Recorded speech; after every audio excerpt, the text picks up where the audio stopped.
ঢাকার অভিজাত আবাসিক এলাকা হিসেবে কাগজপত্রে আছে ধানমন্ডির নাম, তবে রাস্তায় দিনভর যানজট, শিক্ষা প্রতিষ্ঠান সহ বাণিজ্যিক নানান স্থাপনা দেখলে মনেই হবে না এ জায়গা কেবল আবাসিকের জন্য সংরক্ষিত। এবার ধানমন্ডির আসল পরিচয় ফিরিয়ে দেওয়ার প্রতিশ্রুতি এসেছে মেয়রের মুখ থেকে।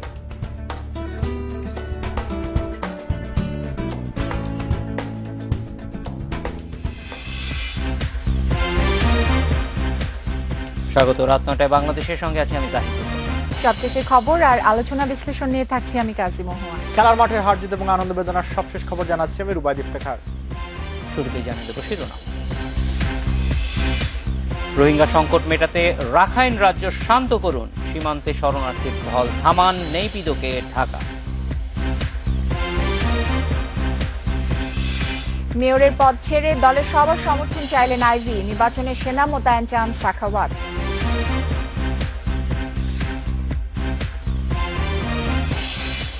নেটে বল করলেন মুস্তাফিজ, 2 সপ্তাহের মধ্যে ফিটনেস ফিরে পাবার আশাবাদ।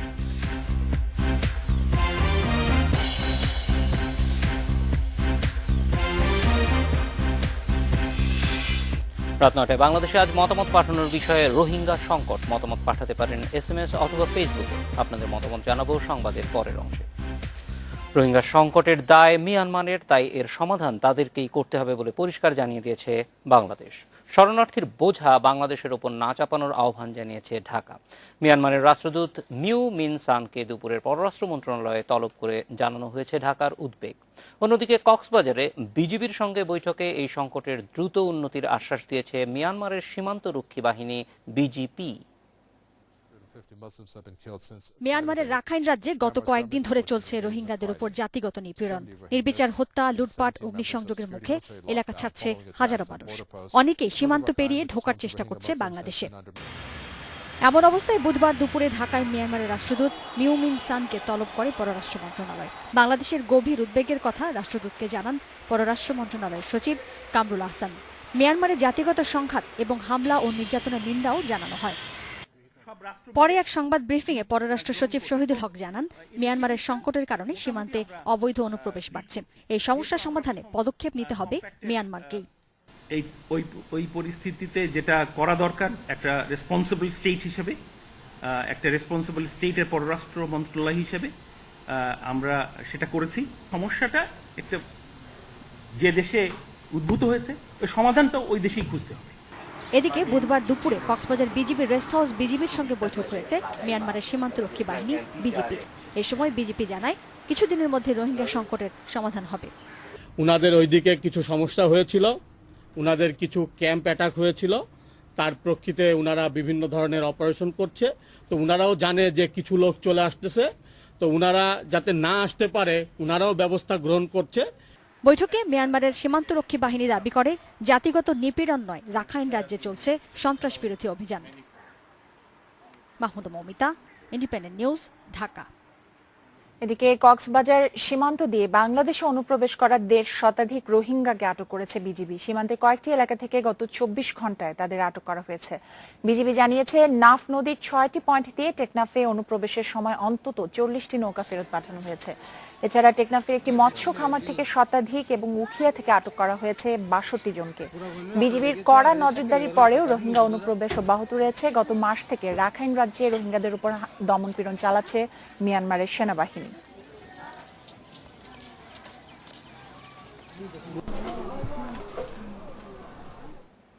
বাংলাদেশে অনিবন্ধিত ৪ থেকে ৫ লাখ রোহিঙ্গা শরণার্থী আছে, যারা নানান অপরাধে জড়িয়ে পড়ছে বলে মন্তব্য করেছেন জাতীয় মানবাধিকার কমিশনের চেয়ারম্যান কাজী রিয়াজুল ইসলাম। গাজীপুরে দুপুরে এক অনুষ্ঠানে তিনি বলেন, এদেশের পাসপোর্ট ব্যবহার করে বিদেশেও বাংলাদেশের ভাবমূর্তি নষ্ট করছে রোহিঙ্গারা। কাকে ঢুকতে দেবো, তার সাথে সে অস্ত্র নিয়ে আসবে, সে আবার নিয়ে আসবে। সেই কারণে আমরা মানবাধিকার কমিশনের চেয়ারম্যান বলেন আর যাই বলেন না কেন, আমি আমার দেশকে ভালোবাসি, আমার দেশের মানুষকে ভালোবাসি। আমার দেশের মানুষের জন্য যেটা মঙ্গল হবে, যেটা কল্যাণকর হবে, আমরা সেটার পক্ষেই যাব। আমরা আমার দেশের মানুষকে ক্ষতি করে আমরা বিশ্ব মানবতা দেখাতে, এটা আমার মনে হয় কতটুকু সমালোচনা হয়েছিল আপনার বিবেচনা দেখতে পারেন। অভ্যন্তরীণ বা বাহ্যিক যে কোনো হুমকি মোকাবেলায় সেনাবাহিনীকে সবসময় প্রস্তুত থাকার নির্দেশ দিয়েছেন প্রধানমন্ত্রী শেখ হাসিনা। তিনি বলেছেন, দেশের সার্বিক নিরাপত্তায় ব্রিগেড পর্যায়ে স্পেশাল ফোর্স গঠন সরকারের সক্রিয় বিবেচনায় রয়েছে। সিলেট সেনানিবাসে নবগঠিত 11 ব্রিগেড সহ 9টি ইউনিটের পতাকা উত্তোলন করে একথা বলেছেন প্রধানমন্ত্রী। সিলেটে পৌঁছেই হযরত শাহজালাল ও শাহপরনের মাজার জিয়ারত করেন প্রধানমন্ত্রী শেখ হাসিনা। সিলেটে জনসভা ও উন্নয়ন প্রকল্প উদ্বোধনের কর্মসূচি থাকলেও জেলা পরিষদ নির্বাচনের তফসিল ঘোষণা হওয়ায় নির্বাচনী আচরণবিধির বাধ্যবাধকতায় তা বাতিল করে শুধু সেনানিবাসের কর্মসূচিতে যোগ দেন প্রধানমন্ত্রী। সিলেটের জালালাবাদ সেনানিবাসে এলে নবগঠিত ইউনিটগুলো প্রধানমন্ত্রীকে সশস্ত্র সালাম ও অভিবাদন জানায়। সেনাবাহিনীর উদ্দেশ্যে দেয়া বক্তব্যে বাহিনীর উন্নয়নের পাশাপাশি দেশের সার্বিক নিরাপত্তায় সরকারের কৌশলগত অবস্থান তুলে ধরেন প্রধানমন্ত্রী। সশস্ত্র বাহিনীকে আরো কিভাবে শক্তিশালী করব, আর সেদিকে লক্ষ্য রেখে ইতিমধ্যে আপনারা জানেন যে আমি যে পদ্মা সেতু করছি, সে পদ্মা সেতুর জন্য একটি কম্পোজিট ব্রিগেড, মিঠামইনে একটি রিভারাইন ব্রিগেড, এই কাজও শুরু হয়েছে। আর তাছাড়া দেশের সার্বিক নিরাপত্তা নিশ্চিতের জন্য স্পেশাল ফোর্স গঠনের বিষয়টাও আমরা বিবেচনায় রেখেছি। আর সেনাবাহিনীর প্রয়োজনীয় যে সমস্ত যানবাহন, যুদ্ধ সরঞ্জাম, যা যা প্রয়োজন, আধুনিক প্রযুক্তি সম্পন্ন সে সকল সরঞ্জামগুলি আমরা একে একে ক্রয় করে দিচ্ছি। দেশে ও বহির্বিশ্বে সেনাবাহিনীর ভাবমূর্তি বাড়াতে দিক নির্দেশনা দেন প্রধানমন্ত্রী। পবিত্র সংবিধান এবং দেশ মাতৃকার সার্বভৌমত্ব রক্ষার জন্য আপনাদের ঐক্যবদ্ধ থেকে অভ্যন্তরীণ কিংবা বাহ্যিক যে কোনো হুমকি মোকাবেলায় সদা প্রস্তুত আপনারা থাকবেন। পরে সেনানিবাসে 8টি স্থায়ী প্রকল্পের ভিত্তিপ্রস্তর স্থাপন করেন প্রধানমন্ত্রী শেখ হাসিনা। যোগ দেন দরবার ও প্রীতিভোজে। জালালাবাদ সেনানিবাসে যোগ হলো 9টি নতুন ইউনিট। এর মধ্য দিয়ে ফোর্সেস গোল 2030 বাস্তবায়নের দিকে সেনাবাহিনী আরো এক ধাপ এগিয়ে গেল বলে মনে করেন প্রধানমন্ত্রী শেখ হাসিনা। সেনাবাহিনীকে দেশের সার্বভৌমত্ব এবং সংবিধান রক্ষায় সবসময় প্রস্তুত থাকার আহ্বান জানিয়েছেন তিনি। অনিমেষ কর, independent news, Sylhet. Narayanganj city corporation নির্বাচনে অংশ নিতে মেয়র পদ ছাড়লেন আওয়ামী লীগের প্রার্থী সেলিনা হায়াৎ আইভী। পদত্যাগের আনুষ্ঠানিক ঘোষণা দিয়ে আইভীর আশা, ভোটযুদ্ধে আওয়ামী লীগের সব নেতাকর্মীকে পাশে পাবেন। এদিকে নির্বাচনে সেনা মোতায়েনের দাবি করেছেন বিএনপি প্রার্থী সাখাওয়াত হোসেন খান। নারায়ণগঞ্জ সিটি কর্পোরেশন নির্বাচনে মনোনয়নপত্র জমা দেওয়ার শেষ দিন বৃহস্পতিবার। এরই মধ্যে মেয়র পদে লড়তে মনোনয়নপত্র নিয়েছেন আওয়ামী লীগের সেলিনা হায়াৎ আইভী ও বিএনপির সাখাওয়াত হোসেন সহ 9 জন প্রার্থী। ভোট যুদ্ধে নামতে বুধবার মেয়রের পদ থেকে সরে দাঁড়িয়েছেন সেলিনা হায়াৎ আইভী। বিকেলে সংবাদ সম্মেলনে পদত্যাগের আনুষ্ঠানিক ঘোষণা দেন তিনি। আওয়ামী লীগের তৃণমূলে কোনো বিভেদ নাই। আমি গতবারও যখন নির্বাচন করেছিলাম তৃণমূলের সকল নেতাকর্মী আমার সাথে ছিল। আশা করি এবারও দলমতে ঊর্ধ্বে উঠে নারায়ণগঞ্জের জনসাধারণ আমার পাশে থাকবেন ইনশাল্লাহ। সংবাদ সম্মেলনে শামীম ওসমানের অনুসারী আওয়ামী লীগ নেতারা উপস্থিত ছিলেন না। তবে শামীমপন্থী নেতারা জানান, একদিন আগে গণভবনে অনুষ্ঠিত সমঝোতা বৈঠকের পর আইভীকে সর্বাত্মক সমর্থনের সিদ্ধান্ত নিয়েছেন সবাই। নেতৃত্ব দিয়েছে, yes he is our candidate. তার পাঁচটা আমাদের প্রেস্টিজ, আমাদের দলের প্রেস্টিজ। এদিকে নির্বাচনে সেনা মোতায়েনের দাবি জানিয়েছেন বিএনপির মেয়র প্রার্থী সাখাওয়াত হোসেন খান। বুধবার মনোনয়নপত্র নেওয়ার পর আইভীর বিরুদ্ধে নির্বাচনী আচরণবিধি ভাঙার অভিযোগও করেন তিনি। গ্রাউন্ডের যে অবস্থা, এখানে এখন পর্যন্ত লেভেল প্লেইং ফিল্ড তৈরি হয়নি। অবৈধ অস্ত্র উদ্ধার করতে হবে, সন্ত্রাসীদের গ্রেপ্তার করতে হবে এবং আমাদের এই নির্বাচনকে সুষ্ঠু করার জন্য আমাদের দেশপ্রেমিক সেনাবাহিনীকে এই নির্বাচনের আইন শৃঙ্খলা রক্ষার জন্য মোতায়েন করতে হবে। তবে এখন পর্যন্ত কারো বিরুদ্ধে আচরণবিধি ভাঙার আনুষ্ঠানিক অভিযোগ না পাওয়ার কথা জানিয়েছেন রিটার্নিং কর্মকর্তা। এই সিটিতে ভোট হবে 22শে December. Ashiq Hossain, independent news, Narayanganj.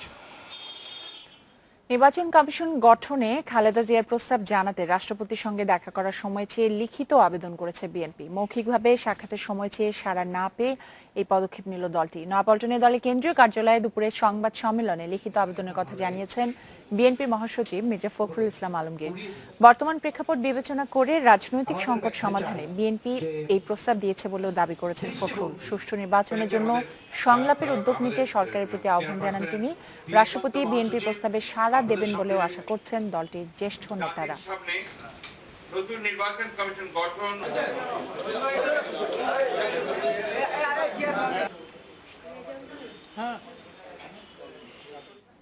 একটা বিরতি নিচ্ছে।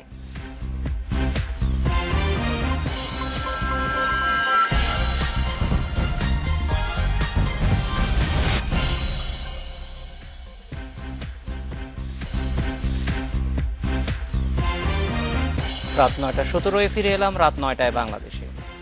সুবিধাভোগী নেতাদের বিষয়ে সতর্ক থাকতে বিএনপি চেয়ারপারসন খালেদা জিয়াকে পরামর্শ দিয়েছেন দলের স্থায়ী কমিটির সদস্য গয়েশ্বর চন্দ্র রায়। জাতীয় প্রেস ক্লাবে সকালে কৃষক দলের এক আলোচনা সভায় তিনি পরামর্শ দিয়েছেন। তারেক রহমানকে কতিপয় নেতার নয়, পুরো জাতির ভাইয়া হতেও আহ্বান জানান গয়েশ্বর। আলোচনার সময় সমবেত নেতাকর্মীদের সামনে গয়েশ্বর চন্দ্র রায় বলেন, সরকারের এজেন্ট কিছু নেতার কদর বিএনপিতে আবার বেড়ে গেছে। দুঃসময়ে যারা দলের সাথে ছিল তারা দূরে সরে যাচ্ছে। এজন্য বেগম জিয়াকে সন্দেহভাজন নেতাদের নিয়ে ব্যস্ত না থাকার পরামর্শ দেন গয়েশ্বর। যাদের এরকম আনুগত্য অন্য জায়গায় আছে, যারা সরকারের এজেন্ট হিসেবে কাজ করে, তাদের কদর যদি বেড়ে যায় তাহলে নিঃস্বার্থ কর্মী ভবিষ্যতে দুর্দিনে কখনো মোকাবেলা করতে মাঠে নামবে না। বিএনপি নেতারা মাঠের রাজনীতি না করে পদ নিয়ে ব্যস্ত বলে অভিযোগ করেন গয়েশ্বর।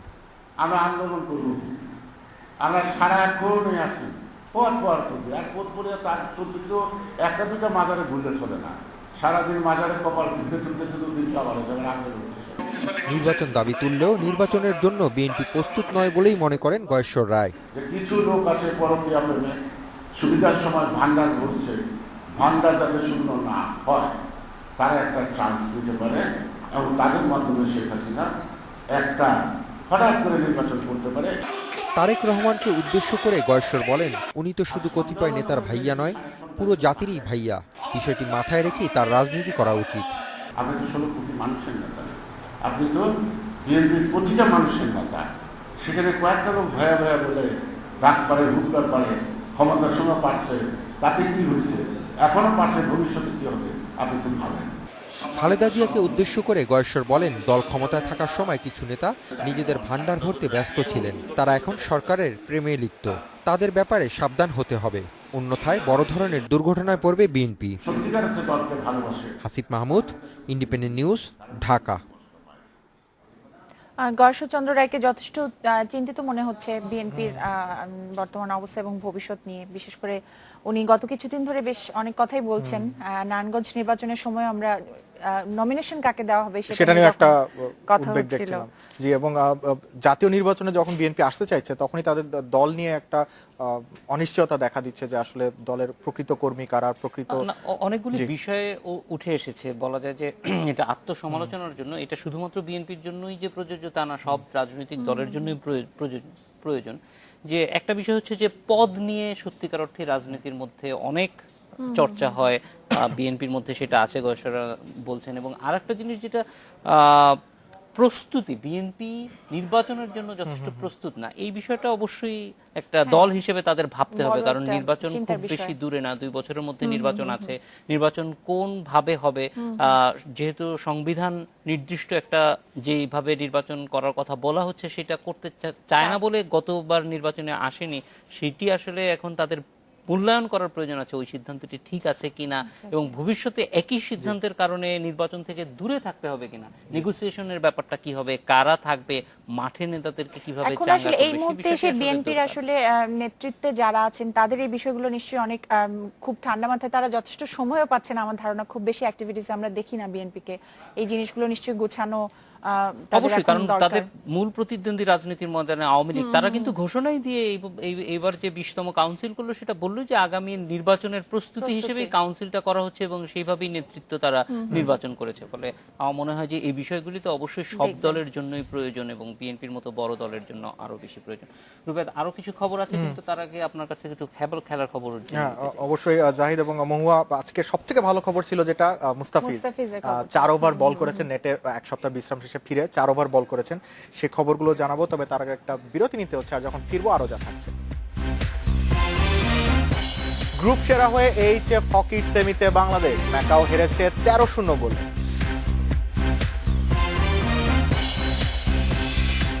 ইউএফা চ্যাম্পিয়ন্স লিগে বার্সেলোনার সামনে সেল্টিকের বাধা, আর্সেনালের প্রতিপক্ষ পিএসজি।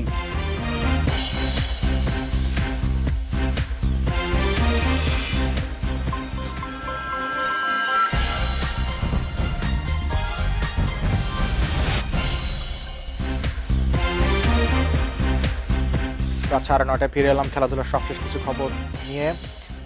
বিশ্রাম শেষে আবারও নেটে বল করেছেন মুস্তাফিজুর রহমান। নতুন ফিজিও ডিন কনওয়ের অধীনে নেটে 4 ওভার বল করেন দ্য ফিজ। বিসিবির আশা 2 সপ্তাহের মধ্যে পুনর্বাসন প্রক্রিয়া শেষ করবেন এই পেসার। প্রথমে ছোট রানাপে বল করেছেন কয়েকটি, এরপর করলেন লম্বা রানাপে। ইনজুরি থেকে ফেরার পর নেটে এভাবে নিজেকে কিছুক্ষণ ব্যস্ত রাখলেন মুস্তাফিজ। টানা 4 ওভার বল করলেন, আর পুরোটা সময় তার উপর সতর্ক দৃষ্টি ফিজিওর। বুধবার সকালেই কাজে যোগ দিয়েছেন জাতীয় দলের নতুন ফিজিও ডিন কনওয়ে। তার অধীনেই আন্তর্জাতিক ক্রিকেটে ফেরার মিশন শুরু হয়ে গেছে মুস্তাফিজের। মুস্তাফিজের অগ্রগতি সন্তোষজনক। আজ খুব ভালো বোলিং করেছে সে। আশা করি দ্রুতই ম্যাচ খেলার মতো ফিটনেস ফিরে পাবে মুস্তাফিজ। আমরা এ ব্যাপারে কাজ করছি। শুধু টি-20 ওডিআইতেই নয়, নিউজিল্যান্ড সফরে সাদা পোশাকেও ফিট মুস্তাফিজকে দেখতে চান টাইগার ভক্তরা। ফিজিও আশাবাদী এই ব্যাপারে। মুস্তাফিজ এর আগেও টেস্ট খেলেছে। 2 সপ্তাহ মুস্তাফিজকে নিয়ে কাজ করব আমরা। আশা করি এর মাঝেই ফিট হয়ে উঠবে সে। নিউজিল্যান্ডের বিপক্ষে ওয়ানডের আর টি-20-র পর টেস্ট দলেও দেখা যেতে পারে মুস্তাফিজকে। আগামী 2 সপ্তাহে পুনর্বাসনে ব্যস্ত থাকবেন মুস্তাফিজ। একই প্রক্রিয়ায় যুক্ত আছেন পেসার ইবাদত হোসেন ও Ali Ahmed Manik. Sabbir Irfan, independent news, Dhaka. Diabetes সচেতনতা সৃষ্টিতে বেশ কিছুদিন ধরেই কাজ করছেন মাশরাফি মুর্তজা। আজ এক বহুজাতিক প্রতিষ্ঠানের সচেতনতামূলক অনুষ্ঠানে শুভেচ্ছা অতিথি হিসেবে উপস্থিত ছিলেন মাশরাফি। পাশাপাশি কথা বলেছেন ক্রিকেট নিয়েও। কন্ডিশনের ভিন্নতার কারণে বিপিএল পারফরমেন্সের মানদণ্ডে নিউজিল্যান্ড সিরিজকে বিবেচনা করতে চান না মাশরাফি মুর্তজা। 16 কোটি মানুষের দেশে ডায়াবেটিস আক্রান্তের সংখ্যা 70 লক্ষ। আক্রান্তদের অর্ধেকই জানেন না রোগের অস্তিত্বের কথা। অন্ধ হয়েও প্রলয় এড়ানোর সুযোগ নেই। 25 বছরে এই সংখ্যা বেড়ে দাঁড়াবে দ্বিগুণে।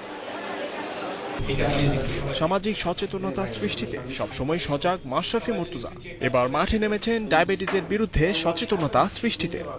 প্রথম অ্যাওয়ারনেস জিনিসটাই হচ্ছে প্রথমত ডায়াবেটিস আমার আছে কিনা সেটা জানা। আমাদের দেশে অধিকাংশ মানুষেরই দেখা গেল যে অনেক রোগ আছে, কিন্তু তারপরও ওনারা সামর্থ্য নাই বলে ইচ্ছা করে দেখাচ্ছে না। সো যদি ওই ধরনের মানুষ আসে, আমার মনে হয় যে সবাইকেই একটু সহযোগিতা করা উচিত। 7 ম্যাচে 6টিতে হেরে কার্যত শেষ হয়ে গেছে কুমিল্লার বিপিএল। দল ও ফ্র্যাঞ্চাইজির জন্য দুঃখ অনুভব করলেও শেষ পর্যন্ত লড়াইয়ে কোনো ছাড় দিতে চান না 3 বারের বিপিএল জয়ী অধিনায়ক। আমাদের পরে ডিপেন্ড করে আমরা কেমন খেলছি, যেটা খেলতে পারিনি। I feel sorry, specially on behalf of the team we feel sorry. But আমি বলবো যে এখানেই শেষ না, সামনে আরো 5টা ম্যাচ আছে। বিপিএল এ দারুণ পারফরমেন্সে দরজায় কড়া নেড়েছেন শাহরিয়ার নাসির। পুরনোদের পারফরমেন্সে আনন্দিত হলে বিপিএল এর মানদণ্ডে নিউজিল্যান্ড সিরিজকে বিবেচনা করতে চান না ক্যাপ্টেন ম্যাচ। এই টুর্নামেন্টের সাথে বিপিএল এর মানে নিউজিল্যান্ড সিরিজের কোনো মিলই নাই। মানে যদি আপনি বলেন যে 50-20 তাও না। আমরা অ্যাডজাস্টমেন্ট কত তাড়াতাড়ি করতে পারি এবং উইকেটের বিহেভিয়ার সবগুলো, আরও এখানে একটু উইন্ডি আছে, সো উইন্ডের সাথে কিভাবে অ্যাডজাস্ট করা যায়, এই জিনিসগুলো খুব ইম্পর্টেন্ট। নিউজিল্যান্ড সিরিজের আগে অস্ট্রেলিয়ায় 10 দিনের কন্ডিশনিং ক্যাম্প করবে বাংলাদেশ দল। Zahir Bhuiyan, independent news. HF cup হকিতে গ্রুপ পর্বে নিজেদের শেষ ম্যাচে ম্যাকাওকে 13-0 গোলে উড়িয়ে দিয়েছে বাংলাদেশ। হ্যাট্রিক সহ 5 গোল করেছেন আশরাফুল ইসলাম। এই গ্রুপের সেরা হয়ে শেষ 4-এ খেলবে লাল সবুজরা। শক্তিমত্তায় ম্যাকাওয়ের চেয়ে অনেক এগিয়ে ছিল বাংলাদেশ। হংকংয়ের কিংস পার্কে শুরু থেকেই তার প্রমাণ দিয়েছে জিমি চন্দ্রা। প্রথমার্ধে 6 গোল করে দল, হ্যাট্রিক করেন আশরাফুল ইসলাম। বাকি 3 গোল আসে রোমান সরকার, সারোয়ার হোসেন ও জুবাইর হাসানের স্টিক থেকে। দ্বিতীয়ার্ধে 7 গোল হজম করে ম্যাকাও। এই অর্ধে জোড়া গোল করেন আশরাফুল ও সারোয়ার। পেনাল্টি কর্নার থেকে এসেছে 7টি গোল। 26 নভেম্বর বি গ্রুপের রানার্স আপের মুখোমুখি হচ্ছে বাংলাদেশ।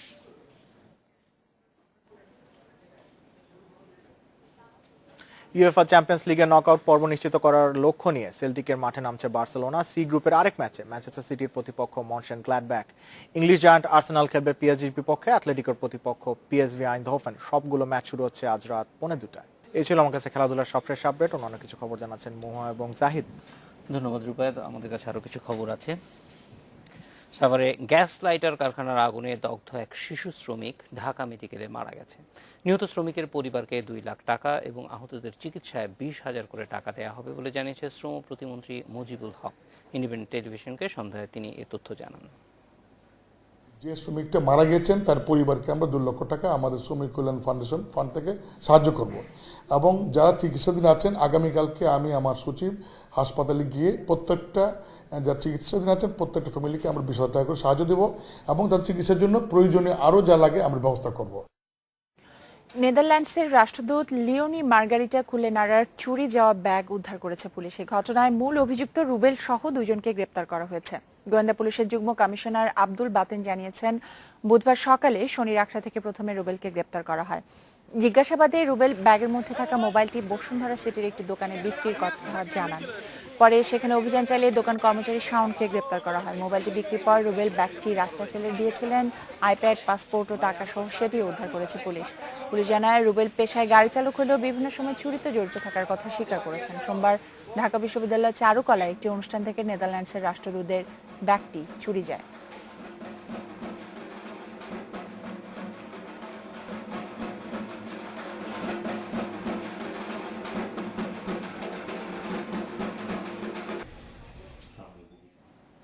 আপনারা বাংলাদেশে বিরতির পর জানিয়ে ফিরছি।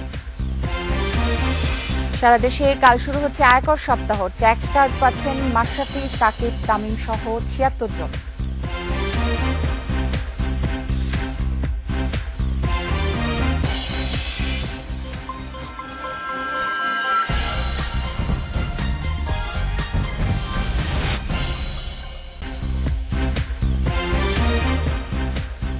রাত 9:46 আমরা ফিরে এলাম। আপনাদের কাছে মতামত জানতে চেয়েছিলাম আমরা রোহিঙ্গা সংকট এ বিষয়ে। মোশাররফ হোসেন বলেছেন, রোহিঙ্গাদের উপর অমানসিক নির্যাতন দুনিয়ার সব বর্বরচিত ঘটনাকে হার মানায়। বাংলাদেশে উচিত রোহিঙ্গাদের জন্য সীমান্ত খুলে দেয়া।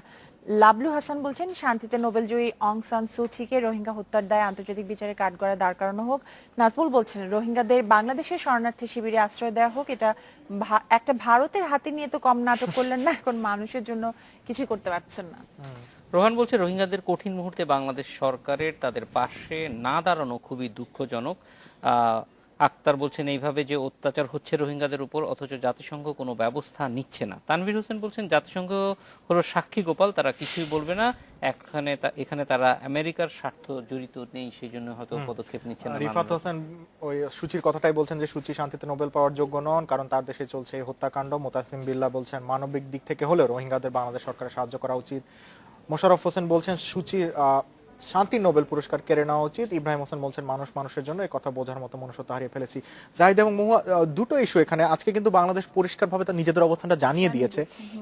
তারা বলেছে যে এটা মিয়ানমারের অভ্যন্তরীণ সমস্যা, তাদেরকে এটা আসলে নিয়ন্ত্রণ করতে হবে। এবং আরেকটা হচ্ছে, জাহিদ আপনার কাছে জানতে চাই যে সুচিকে আসলে অনেকেই দোষ দিচ্ছেন যে তিনি এত বড় একজন নেত্রী, বিশ্ব নেত্রী, কিন্তু তিনি আসলে তাদের দেশের সামরিক জান্তার হাতে কোন রকম একটা পুতুলের মতো বসে আছেন। না, এখানে অবশ্যই সেটার জন্য তার নোবেল নিয়ে যেতে হবে সেটা বলছি না, কিন্তু সুচির কাছে যে প্রত্যাশাটা ছিল সেটা আমাদের মেটেনি। এবং রোহিঙ্গাদের ব্যাপারে কিন্তু তার অবস্থান তিনি নিজেও স্পষ্ট করেছেন যে রোহিঙ্গারা মিয়ানমারের বাসিন্দা বা নাগরিক, সেটা তারা এন্ডোর্স করেন না। এই জিনিসটা আসলে আন্তর্জাতিকভাবেই, এটা আন্তর্জাতিকভাবেই, কারণ একটা গোষ্ঠী তো আর জাতিহীন থাকতে পারে না।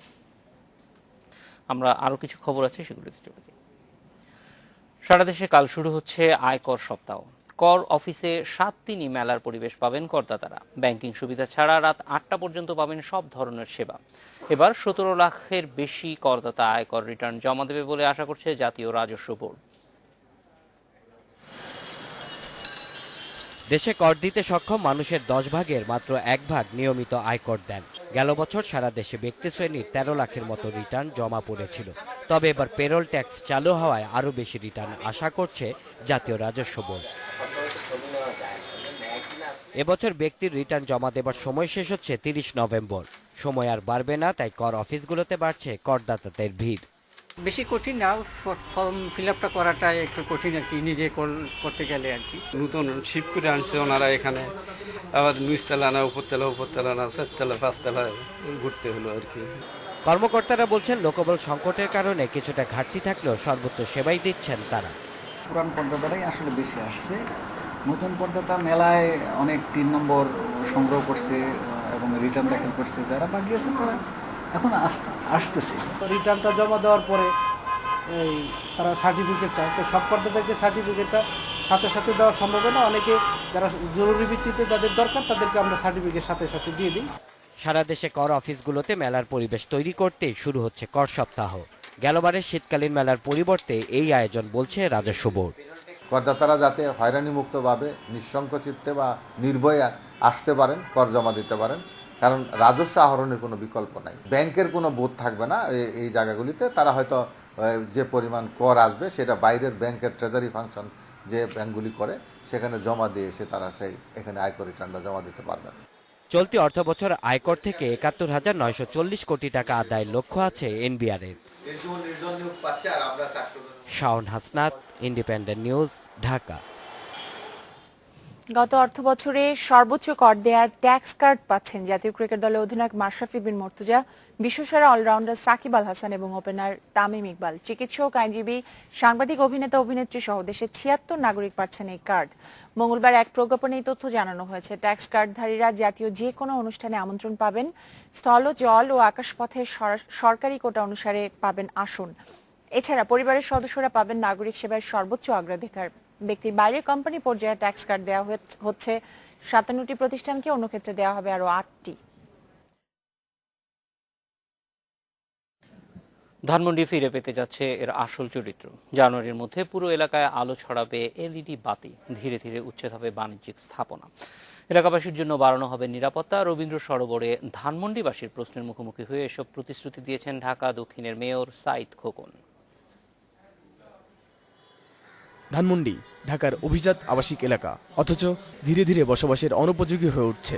কারণ যত্রতত্র গড়ে উঠছে স্কুল, হাসপাতাল ও রেস্টুরেন্ট। সিটি মেয়র সাইদ খোকনকে জানালো ধানমন্ডিবাসী। অশালীন কাজ হয়, আমি মনে করি যে এখান দিয়ে অবশ্যই সিসিটিভি ক্যামেরা এটা লেকের পাড় দিয়ে আমি একটাও দেখিনি। আপনি উইদাউট প্রটোকলে একদিন আসেন। ওকে, আমি একদিন সকাল 6টায় আসছিলাম। শুধু দেখেন যে ধানমন্ডি কি অবস্থায় আছে। প্রত্যেকটা বাসার রোডের সামনে দলে দলে হুন্ডা, দলে দলে গাড়ি নিয়ে বসে মানে আড্ডা দিচ্ছে। এখন ইভনিং এর মতো যে ঘটনা, আমাদের মা বোনরা যাচ্ছে, দেখা গেলে একটা কমেন্ট পাস করতেছে। যানজট, নিরাপত্তাহীনতা সবসময় লেগে রয়েছে এই এলাকায়। জনপ্রিয় ধানমন্ডি লেকের অবস্থাও বেহাল। পরিস্থিতি পরিবর্তনের আশ্বাস দিল ডিসিসি দক্ষিণ। ফুটপাতে কোনোভাবেই পার্কিং অ্যালাউ করা হবে না। ধানমন্ডি লেকের যে নিরাপত্তা প্রহরীর বৃদ্ধির কথা বলা হয়েছে, এটা আমাদের কাউন্সিলর সাহেব ইতিমধ্যে বলেছেন যে এখানে নিরাপত্তা প্রহরী বৃদ্ধি করা হবে। সব সমস্যার সমাধান করে ধানমন্ডিকে ঢেলে সাজানোর কথা বললেন সাইদ খোকন। ধানমন্ডি এলাকার মানুষ যাতে স্বচ্ছন্দে বসবাস করতে পারে, তার হারানো ঐতিহ্য ফিরিয়ে আনতে পারে, ধানমন্ডি এলাকায় একটি অত্যাধুনিক প্রকল্প গ্রহণ করবে। ধানমন্ডি এলাকাকে আমরা ধানমন্ডি এলাকাকে নবরূপে সাজাতে চাই। ধানমন্ডিতে বাড়তি নিরাপত্তা ও ট্রাফিক পুলিশ মোতায়েনের ঘোষণাও দেন mayor. Boniamin, independent news, Dhaka.